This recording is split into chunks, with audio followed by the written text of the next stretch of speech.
तो कल के लेक्चर में हमने एक्सरसाइज 13.3 को सॉल्व किया था और आज हम करेंगे एक्सरसाइज 13.4 को। तो कॉपी पेन निकाल लीजिएगा, पहले इसका बेसिक पढ़ेंगे, उसके बाद इसके फॉर्मूलेस देख करके फिर क्वेश्चन लगाएंगे, ठीक है? तो हेडिंग डालिए आप, शंकु का छिन्नक।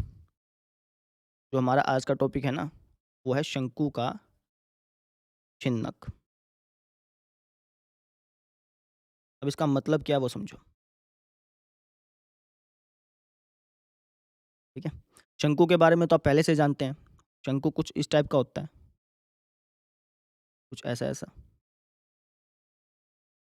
है ना?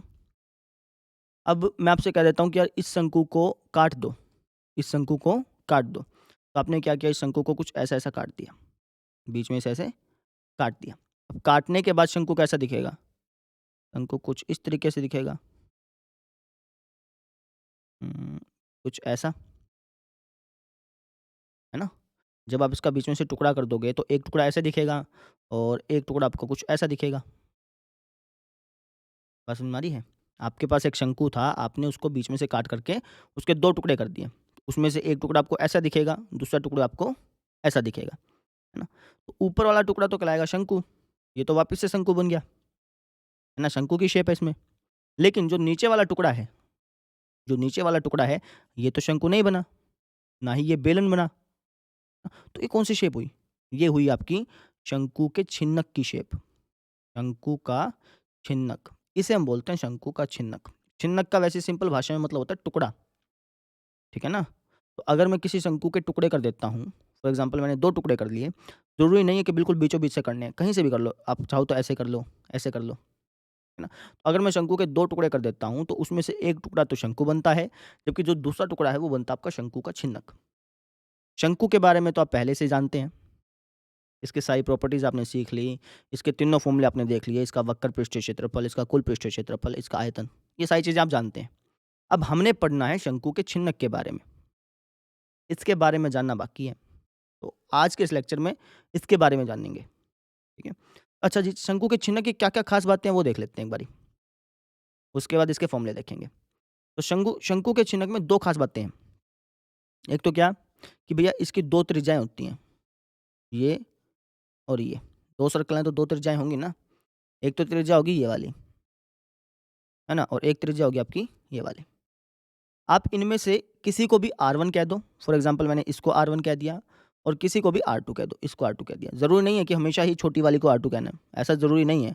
आप चाहो तो इसको R2 कह दो, इसको R1 कह दो, आपकी मर्ज़ी है, बस नाम देना है, ठीक है? एक तो त्रिज्या होगी और अच्छा इसकी ये ऊँचाई होती है, ये होती है इसकी ऊँचाई, ठीक है? और ये वाली जो आप देख रहे हैं ना रेखा, इसे हम कहते हैं तिर्यक ऊँचाई। ये है शंकु के छिन्नक की तिर्यक ऊँचाई, इसको आप रिप्रेज़ेंट करते हैं L से। बात क्लियर है? ठीक है? अच्छा अब आपके मन में सवाल आएगा कि जिस प्रकार से हम शंकु का पृष्ठीय क्षेत्रफल निकालते थे, कुल पृष्ठीय क्षेत्रफल, वक्र पृष्ठीय क्षेत्रफल, आयतन, उसी तरीके से शंकु के छिन्नक का भी निकालना होगा, है ना? हाँ, तो निकालना तो पड़ेगा। तो इनके फ़ॉर्मूले क्या हैं वो देख लो। तो सबसे पहला फ़ॉर्मूला आप लिखिएगा शंकु के छिन्नक का। अच्छा बार-बार शंकु का छिन्नक लिखने के बजाय आप डायरेक्टली छिन्नक लिख सकते हैं। डायरेक्टली आप इसको छिन्नक लिख सकते हैं, ठीक है? तो छिन्नक का वक्र पृष्ठीय क्षेत्रफल, अगर कोई आपसे पूछ ले कि इसका वक्र पृष्ठीय क्षेत्रफल बताओ, किसका? छिन्नक का, तो उसका फ़ॉर्मूला होता है पाई R1 plus R2 into L। ये फ़ॉर्मूले आप लिख लीजिए। इनका डेरिवेशन नहीं करेंगे। हम ये पता नहीं करेंगे कि कहाँ से फ़ॉर्मूले आए हैं, है ना? डेरिवेशन मैं सोच रहा था कि कराने की डेरिवेशन करा देते हैं, लेकिन आपकी एनसीईआरटी बुक में ही नहीं दिया गया। इसका डेरिवेशन करवाया ही नहीं गया बुक में, है ना? तो अगर बुक में करवाया होता ना, चाहे वो सिलेबस में आता नहीं आता वो अलग मैटर होता, लेकिन अगर बुक में होता ना, तो आपको भी डेरिवेशन कराया जाता। लेकिन चूँकि बुक में है ही नहीं, तो इसका डेरिवेशन भी नहीं कराया जाएगा। बात समझ में आ गई? अगर आप चाहते हैं कि डेरिवेशन कराया जाए इसका, आपको बताया जाए कि ये फ़ॉर्मूले आए कहाँ से हैं, तो आप मुझे बता देना, मैं उसकी एक अलग से सेपरेट वीडियो बना कर के वो डाल दूँगा, है ना? फिलहाल हम क्वेश्चन आंसर्स पे फ़ोकस करेंगे। तो ये तो हो गया वक्र पृष्ठीय क्षेत्रफल। अच्छा जी, इसी तरीके से छिन्नक का कुल पृष्ठीय क्षेत्रफल भी होगा, कुल पृष्ठीय क्षेत्रफल। कुल पृष्ठीय क्षेत्रफल का मतलब क्या होता है कि भैया चारों तरफ का एरिया तो निकालना ही निकालना है, प्लस ऊपर का एरिया भी निकालना है और नीचे का एरिया भी निकालना है ना? अच्छा जी, वक्र पृष्ठीय क्षेत्रफल का मतलब सिर्फ़ चारों चारों तरफ का एरिया निकालना है। है ना? तो चारों तरफ का एरिया निकालना है तो ये फ़ॉर्मूला लग गया। कुल का निकालना है तो इसका मतलब क्या हो गया कि चारों तरफ का तो निकालना ही पड़ेगा। चारों तरफ का तो निकालना ही पड़ेगा। ऊपर भी निकालना पड़ेगा, नीचे भी लगाना पड़ेगा। अब चारों तरफ का एरिया का फ़ॉर्मूला क्या है? ये हो गया आपका पाई r1 + r2 × l प्लस में ऊपर का भी एरिया निकालना पड़ेगा। ऊपर क्या है? सर्कल है। ऊपर क्या है? सर्कल। नीचे का भी एरिया निकालना पड़ेगा। नीचे क्या है? सर्कल, है ना? तो नीचे का एरिया क्या हो जाएगा? पाई r1 का स्क्वायर प्लस ऊपर वाले का क्या हो जाएगा? पाई r2 का स्क्वायर। आप चाहें तो पाई इनमें से कॉमन लेकर इसको और छोटा कर सकते हैं, लेकिन मैं नहीं कर रहा हूँ क्योंकि फिर अपने को याद नहीं रहेगा। अब तो ये याद रह जाएगा ना कि अगर वक्र पृष्ठीय क्षेत्रफल निकालना है, सिर्फ चारों तरफ का एरिया निकालना है, तो उसका ये फॉर्मूला लगेगा, है ना? और अगर आपको कुल पृष्ठीय क्षेत्रफल निकालना है, मतलब आप चाहते हो कि चारों तरफ का भी एरिया निकल जाए और ऊपर का भी, नीचे का भी एरिया निकल जाए, तो आप क्या करेंगे? पहले चारों तरफ का एरिया निकाल लीजिए। चारों तरफ का एरिया हो गया ये, है ना? फिर ऊपर वाले का एरिया निकाल लीजिए, नीचे वाले का एरिया निकाल लीजिए। ये हो गए और इनको जोड़ दीजिए। ये आपका बन गया कुल पृष्ठीय क्षेत्रफल। बात समझ में आ गई? अच्छा जी, तीसरा फॉर्मूला, लास्ट फॉर्मूला इसका, छिन्नक का आयतन। छिन्नक के आयतन का क्या फॉर्मूला होता है वो देख लो। ये होता है 1/3 पाई h। ठीक है? अब ध्यान से देखना, r1 का स्क्वायर, r2 का स्क्वायर प्लस में r1 r2। अब कई स्टूडेंट्स को लगता है कि यहाँ पे 2r1 2r1 r2 होगा। नहीं, यहाँ पे 2 नहीं है, क्योंकि वो सोचते हैं कि r1 का स्क्वायर प्लस r2 का square, a square plus b square ऐसे सोचते हैं। लेकिन वो ट्रिक यहाँ पे नहीं लगी हुई भैया। जब आपको इसका फॉर्मूले का डेरिवेशन कराया जाएगा ना, अगर आप इसका डेरिवेशन देखेंगे कहीं से या फिर मैं करवाने की कोशिश करूँगा तो मैं करा दूँगा, कोई दिक्कत नहीं है। जब डेरिवेशन कराऊँगा ना फिर आपको पता चलेगा कि यहाँ पे r1 r2 क्यों आया था। बात समझ में आ गई? ये अलग तरीके से निकाला गया। आप ये मत सोचिए कि ये a प्लस b का होल स्क्वायर है, ऐसा नहीं है। बात क्लियर है? तो हमने आज क्या पढ़ा? हमने पढ़ा शंकु के छिन्नक के बारे में। शंकु और छिन्नक बोलते किसको हैं? अगर आपके पास एक शंकु है तो आप उसको अगर टुकड़ों में तोड़ दें तो उसके 2 टुकड़े कर दिए लेट्स से। उसमें से एक टुकड़ा तो शंकु कहलाएगा और जो दूसरा टुकड़ा है वो कहलाएगा शंकु का छिन्नक, है ना? फिर हमने इसके फॉर्मूले पढ़े जो कि है वक्र पृष्ठीय क्षेत्रफल, कुल पृष्ठीय क्षेत्रफल और आयतन। ये तीनों फॉर्मूले हैं। इन्हीं तीनों फॉर्मूलों को आपको ध्यान में रखना है और इन्हीं से रिलेटेड आपके 5 क्वेश्चन हैं। बात क्लियर है? चलिए अब क्वेश्चन देखते हैं। क्वेश्चन नंबर फर्स्ट,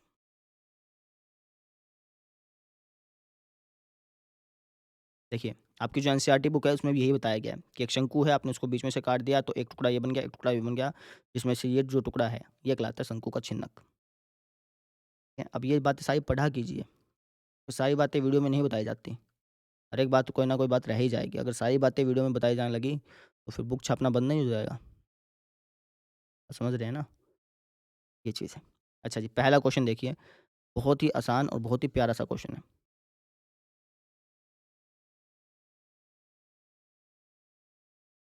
देखो क्या कह रखा है। कह रखा है कि पानी पीने वाला एक गिलास 14 सेंटीमीटर ऊंचाई वाले एक शंकु के छिन्नक के आकार का है। गिलास आपने देखा है? गिलास जो है ना वो छिन्नक के आकार का दे रखा है। तो कुछ इस टाइप का पाएगा। आपके घर में भी गिलास होंगे इस टाइप के, समझ रहे हैं? तो कुछ इस टाइप का गिलास होगा। ठीक है? और ये शेप कौन-सी है? ये छिन्नक की शेप है। बेलन की शेप तो हो नहीं सकती। बेलन की शेप होती तो बिल्कुल स्ट्रेट बनता है ऐसे, है ना? तो ये कौन-सी शेप आपकी छिन्नक की। कैसे मालूम चला? भई अगर आप इस लाइन को थोड़ा-सा और बढ़ा लेते, इस लाइन को थोड़ा-सा और बढ़ा लेते, तो ये शंकु बनता प्रॉपर। अगर मैं शंकु का टुकड़ा कर दूँ, एक टुकड़ा तो शंकु शंकु का ही बनेगा, दूसरा टुकड़ा बनेगा छिन्नक बनेगा। आप ऐसे ही पता कर सकते हो। बात समझ में आ गई?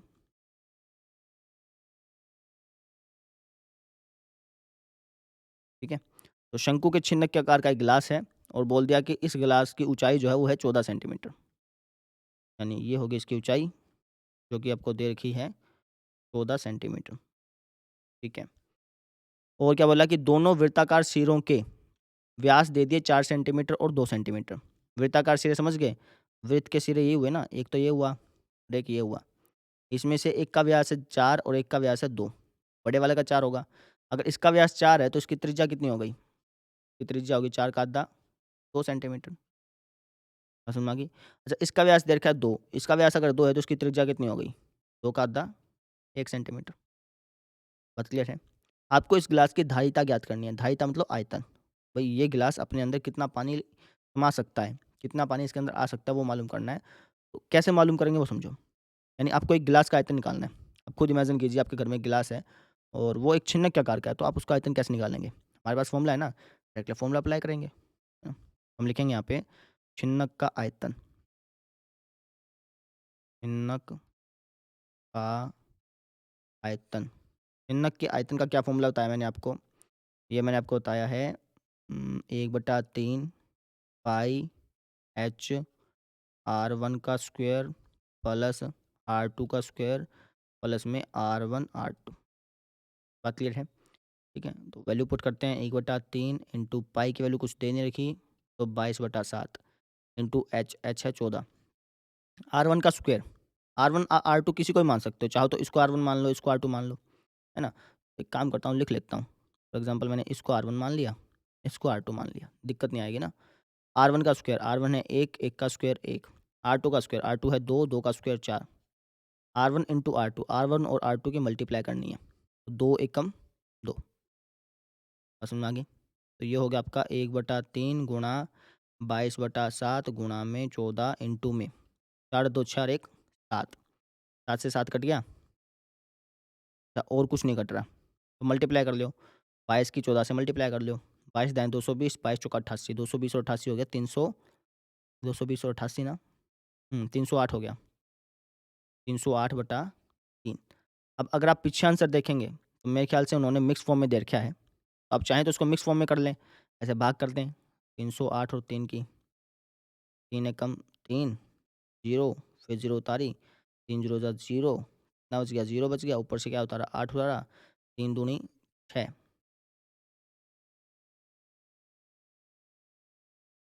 6 कितना बच गया? 2 बच गया। ऐसे कर लो, है ना? फिर 102 तो लिखा जाता है यहाँ पे, ठीक है? इसको लिखा जाता है ऊपर, और ये जो आपका है, इसको लिखा जाता है नीचे। आप इसको ऐसे भी लिख सकते हो, और चाहो तो इसको ऐसे लिख के छोड़ दो, आपकी मर्ज़ी है ना? पीछे अगर आप आंसर देखेंगे तो ऐसे दे रखा है, यानी 102 सही 2/3, लेकिन आप 308/3 कर लो या ऐसे कर लो, बात तो सेम ही है ना? अगर आप 3 की 102 से मल्टीप्लाई करेंगे तो 306 हो गया, 306 में 2 जोड़ेंगे तो 308 हो गया। यानी ये जो है, अगर आप इसको सिंपल फॉर्म में लिखेंगे तो इसको आप 308/3 ही लिखते, तो ये हमारा आंसर आया। मिक्स फॉर्म में करना चाहो तो मिक्स फॉर्म में कर लो, सिंपल में रखना चाहो तो सिंपल में रख लो, आपकी इच्छा है। या फिर इसे भाग करना चाहो, पॉइंटों में लेके आना चाहो, वैसे भी कर सकते हो। मैं इसको ऐसे रखूँगा, ठीक है? तो ये हो गया जी आपका आयतन। बात क्लियर होगी? ठीक है? अब इसकी डिटेल लिख लेते हैं, हल। डिटेल में क्या-क्या लिखेंगे? छोटी त्रिज्या, बड़ी त्रिज्या और ऊँचाई, है ना? कैसे लिखना है वो समझो। आप लिखना सबसे पहले छोटे वृत्त की त्रिज्या, छोटे वृत्त की त्रिज्या, इसको मैंने R1 माना है, ये है 1 सेंटीमीटर। फिर बड़े वृत्त की त्रिज्या, इसको मैंने R2 माना है, और ये है अपना 2 सेंटीमीटर, ठीक है? तो फिर छिन्नक की ऊँचाई, छिन्नक की ऊँचाई, जिसको हमने h माना है, और ये है अपना 14 सेंटीमीटर। इस तरीके से आपने इस क्वेश्चन को सॉल्व करना है। कर लेंगे? आसान था ना? आपको एक बार मैं आंसर चेक करा देता हूँ। देखिए, यही है, और हम यही हमारा आया है ना? ऐसा लिख लो, चाहे ऐसा लिख लो, चाहे पॉइंटर में लिख लो, वो तो आपकी आपकी इच्छाओं के ऊपर डिपेंड करता है। कर लेंगे ना? अगला क्वेश्चन देखते हैं, चलो।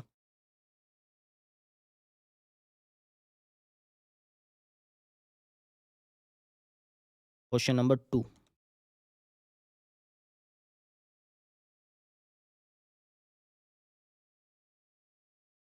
देखिए क्या कह रखा है।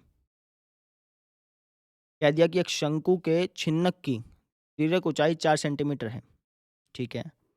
यानी एक शंकु का छिन्नक है, आप कैसे भी बना सकते हो, चाहो तो ऐसा बना लो, है ना? तो इसका आधार में जो सर्कल है उसको बड़ा बना लो, या फिर जो इसके ऊपर सर्कल है उसको बड़ा बना लो, आपकी इच्छा है।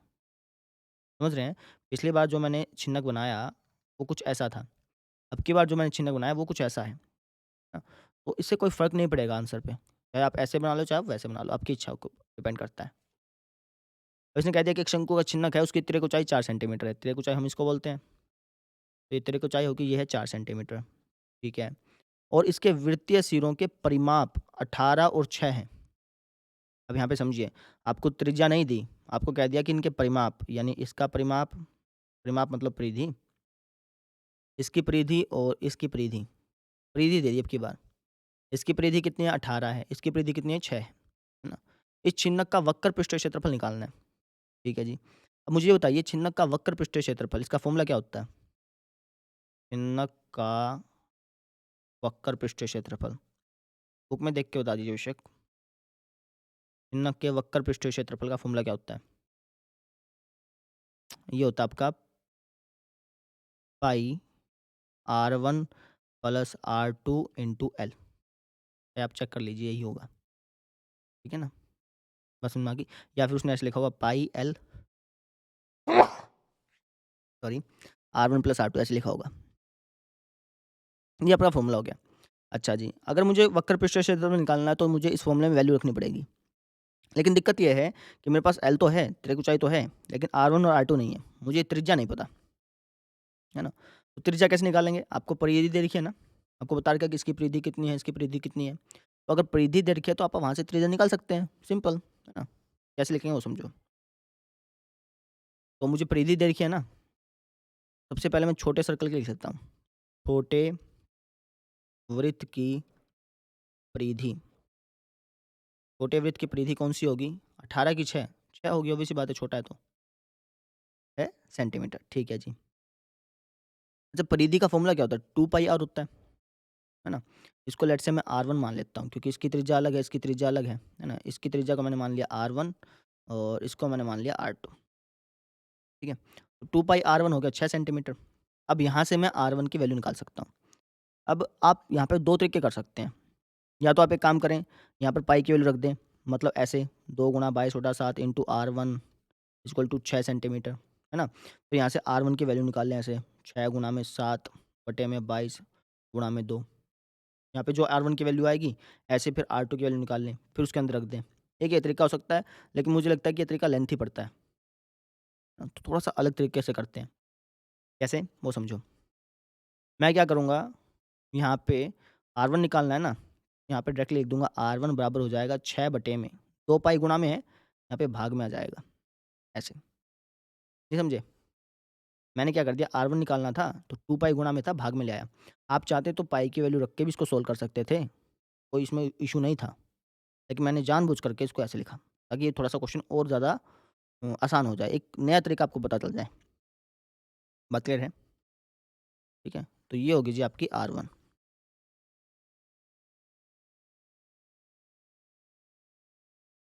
ठीक है?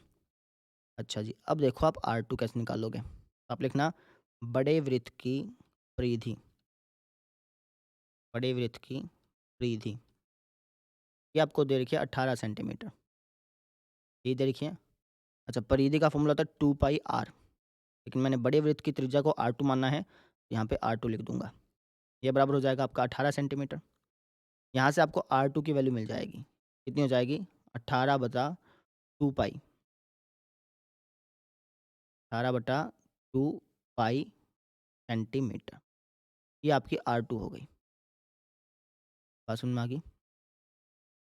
ये क्या होगी जी आपकी R2। कर लेंगे। R1 हो गया, R2 हो गया। अब आप इसके अंदर वैल्यू रख दीजिए। अब पाई से पाई कट जाएगा। समझे? मैंने जानबूझ के इसको ऐसा क्यों लिखा, ताकि पाई से पाई कट जाए और थोड़ा-सा क्वेश्चन और ज़्यादा थोड़ा-सा आसान हो जाए। ठीक है ना? पाई की जगह पाई लिख दिया। R1 कितना है? R1 अपना 6 बटा 2 पाई, 6 बटा 2 पाई। R2 कितना है? 18 बटा 2 पाई, 18 बटा 2 पाई इंटू L कितना है? L तो आपको दे रखा है 4। बात समझ में आ गई? अब देखिए, पाई का तो पाई, इसकी एलसीएम कितनी आई? इसकी एलसीएम आ गया 2 पाई, ऊपर हो गया 6 प्लस 18, 6 प्लस 18 गुणा में क्या है 4। अब पाई से पाई कट गया। समझे? ये ऐसा स्टेप क्यों किया था, ताकि बाद में पाई से पाई कैंसल आउट हो जाए और हमारे हमारा जो आंसर है ना बहुत आसानी से निकल जाएगा अब, है ना? ये हो गया 18 6 24, 24 का आधा, 24 का आधा होता है 12, यानी 12 गुणा में 4, 12 चौका 48, यानी इसका वक्र पृष्ठीय क्षेत्रफल आ गया 48 सेंटीमीटर स्क्वायर। बात क्लियर है ना? अगला क्वेश्चन देखिए फिर आप, नंबर 3।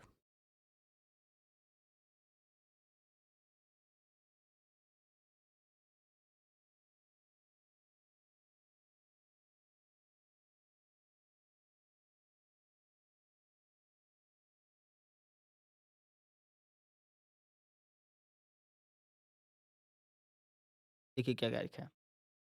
ये एक तुर्की टोपी है और वो शंकु के छिन्नक के आकार की है। तुर्की टोपी की खास बात क्या होती है, पहले बता देता हूँ। तुर्की टोपी की खास बात ये होती है कि उसके जो ऊपर वाला सरफेस होता है ना, वो बंद होता है। कहना क्या चाह रहा हूँ वो समझो। तुर्की की टोपी कुछ ऐसी होगी। यार है ना छिन्नक के आकार की है, कुछ इस तरीके का छिन्नक होगा। का जो ये ऊपर वाला सरफेस होता है ना, ये बेसिकली बंद होता है और यहाँ से खुला होगा। ऑब्वियस सी बात है, टोपी है, पहनने के लिए तो कोई खुली जगह तो चाहिए ना। यहाँ से खुला होता है और यहाँ से बंद होता है। बात समझ में आ गई? अच्छा, यदि इसके खुले सिरे की त्रिज्या और यहाँ से समझ लो चाहे, इसने खुला सिरा कह दिया, यानी एक ही खुला सिरा होगा। उसकी त्रिज्या दे दी 10 सेंटीमीटर, इसकी त्रिज्या दे दी आपको 10 सेंटीमीटर जी, ठीक है। और जो ऊपर वाला सिरा है, ऊपर वाला सिरा, इसने जानबूझ के नहीं कहा कि बंद सिरा, है ना? इसने जानबूझ के आपको उलझाने के लिए कह दिया सिर्फ़ ऊपर वाला सिरा। कहने को ये भी कह सकता था कि बंद सिरे की त्रिज्या, लेकिन कहा नहीं। ये आपको खुद ब खुद समझना पड़ेगा। ना वैसे इसने आकृति देखी है, लेकिन आकृति में इतना ज़्यादा अच्छी तरह दिखता नहीं है। आपको लगता है कि ऊपर से खुला है, नहीं ये ऊपर से बंद है भैया ऐसे। समझ में आ गई? तो खुले खुले वृत्त की त्रिज्या तो है 10 सेंटीमीटर और जो ऊपर वाला सिरा है उसकी त्रिज्या 4, ये त्रिज्या होगी जी आपकी 4 सेंटीमीटर। बात समझ में आ गई? इसको आप R1 मान लो, इसको आप R2 मान लो। ठीक है। टोपी की तिर्यक ऊँचाई भी दे दी 15 सेंटीमीटर। इसकी तिर्यक ऊँचाई होगी जो आपको दे दी 15 सेंटीमीटर। अच्छा, इसके बनाने में प्रयुक्त पदार्थ का क्षेत्रफल ज्ञात करें।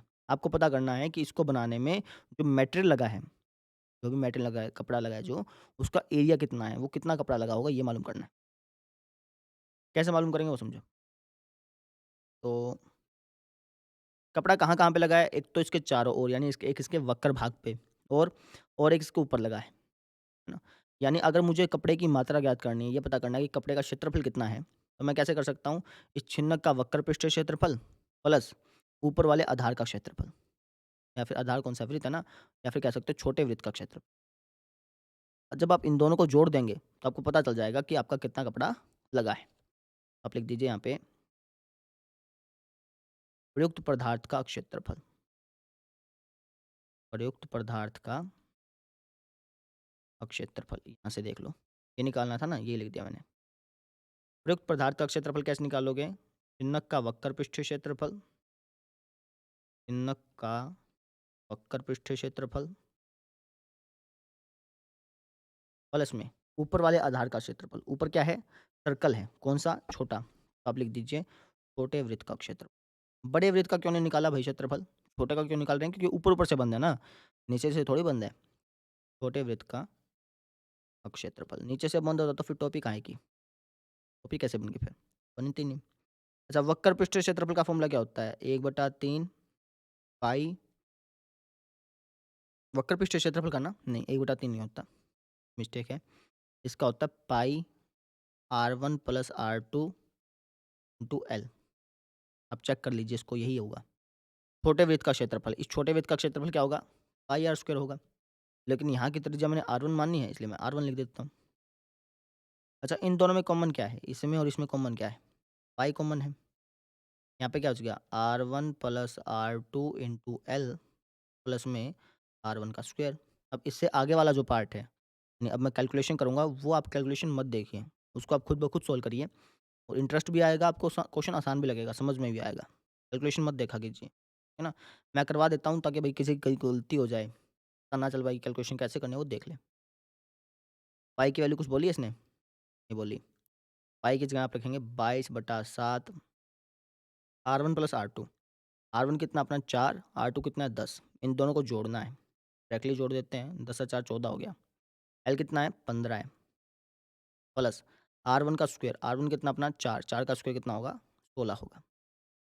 बात क्लियर है? तो होगा आपका 22/7, 15 की 14 से गुणा कर लें। 15 दाएँ 150, 15 चौका 60, 150 और 60 210 प्लस में 16। ये हो गया आपका कुछ 22/7 में 226, है ना? 7 से डायरेक्टली तो कटेगा नहीं, है?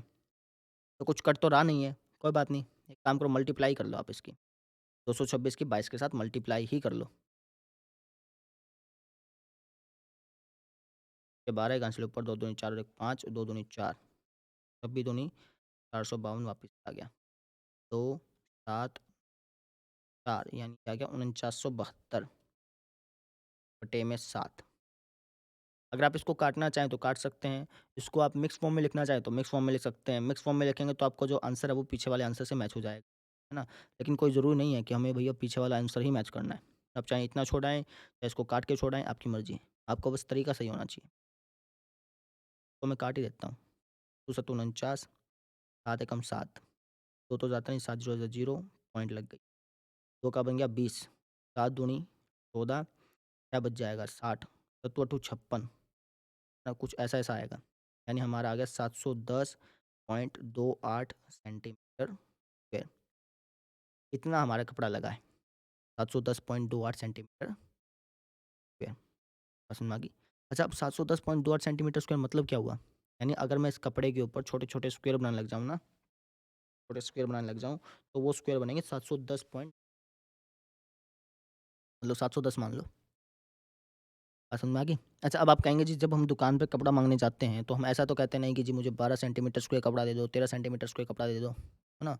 हम कहते क्या हैं कि जी 1 मीटर कपड़ा दे दो, 2 मीटर कपड़ा दे दो, ऐसा कहते हैं ना? लेकिन देखो ध्यान से सुनना मेरी बात को, जब आप कहते हैं ना कि मुझे 1 मीटर कपड़ा दे दो, मान लो कोई शर्ट्स मँगवाने जाता है, कोई सूट खरीदने जाता है, वो कहेगा जी 1 मीटर कपड़ा दे दो, 2 मीटर कपड़ा दे दो, सूट सिलना है। कुछ भी आप जैसे 1 मीटर कपड़ा कहा आपने, 1 मीटर कपड़ा कहा फॉर एग्ज़ाम्पल, आपने कहा जी मुझे 1 मीटर कपड़ा दे दो। 1 मीटर वो कैसे नापता है पता है? उसके पास 1 मीटर मीटर वाला वो होता है, स्केल होता है, तो वो 1 मीटर ऐसे माप लेगा। फिर उसकी जो टेबल है वहाँ पे पियानो लिखा होता है, 1 मीटर ऐसे माप लेगा। तो वो लंबाई 1 मीटर मापता है ना, तो उसकी चौड़ाई 1 मीटर अपने आप ही होती है, समझे? आप बेसिकली जब कपड़ा लेने जाते हो, आप कहते तो हो कि 1 मीटर कपड़ा दे दो, 2 मीटर कपड़ा दे दो, लेकिन आप उससे असल में क्या कहते हो? आप कहते हो कि मुझे 1 मीटर स्क्वायर कपड़ा दे दो। हम मीटर स्क्वायर बोलते नहीं हैं, हम डायरेक्टली बोल देते हैं कि 1 मीटर कपड़ा दे दो, ना? अगर 1 मीटर के हिसाब से वो कपड़ा देने लग गया, तो वो तो आपको सिर्फ़ एक एक रस्सी दे देगा, एक धागा दे देगा, है ना? लेकिन जब आप कपड़ा लेने जाते हो तो वो क्या करता है, लंबाई मापता है 1 मीटर की, है ना? लेकिन जो उसकी चौड़ाई होती है वो भी 1 मीटर ही होती है, तब वो जाकर के 1 मीटर का कपड़ा बनता है, समझे? ये मतलब होता है। चलो ठीक जी। अब इसकी डिटेल लिखें, डिटेल में किस-किस की लिखोगे? छिन्नक की लिखनी पड़ेगी, छोटे वृत्त की लिखनी पड़ेगी, ठीक है? छोटे वृत्त की तो इसमें ही आ जाएगी। हम लिखेंगे छोटे वृत्त की त्रिज्या, इसको मैंने R1 माना है, ये है 4 सेंटीमीटर। फिर आप लिखिए बड़े वृत्त की त्रिज्या, इसको मैंने R2 माना है और ये है जी अपनी 10 सेंटीमीटर। फिर छिन्नक की ऊँचाई, नक की ऊँचाई को मैंने h से रिप्रेज़ेंट किया है और ये है हमारी ऊँचाई, तो हमें पता ही नहीं थी, ऊँचाई की ज़रूरत थी ही नहीं। नक की ऊँचाई नहीं लिखनी है आपने, नक की तिर्यक ऊँचाई लिखेंगे आप। नक की तिर्यक ऊँचाई। अगर मान लो कि आपको ऊँचाई की ज़रूरत पड़ती, ऊँचाई कैसे निकालते हैं? हुँ? इसका एक फ़ॉर्मूला है, वो अब मैं आपको कल बताऊँगा। मान लो यहाँ पे तिर्यक ऊँचाई ना देता, इसकी ऊँचाई दे देता, तो हमें तो ज़रूरत तिर्यक ऊँचाई की पड़ती है ना, है ना? तो हम तिर्यक ऊँचाई कैसे निकालते हैं? उसके लिए एक फ़ॉर्मूला है, ठीक है? और अगर आप फ़ॉर्मूला अभी देखना चाहते हो तो अभी देख लीजिए, ठीक है? वैसे कल तो बताना था ही।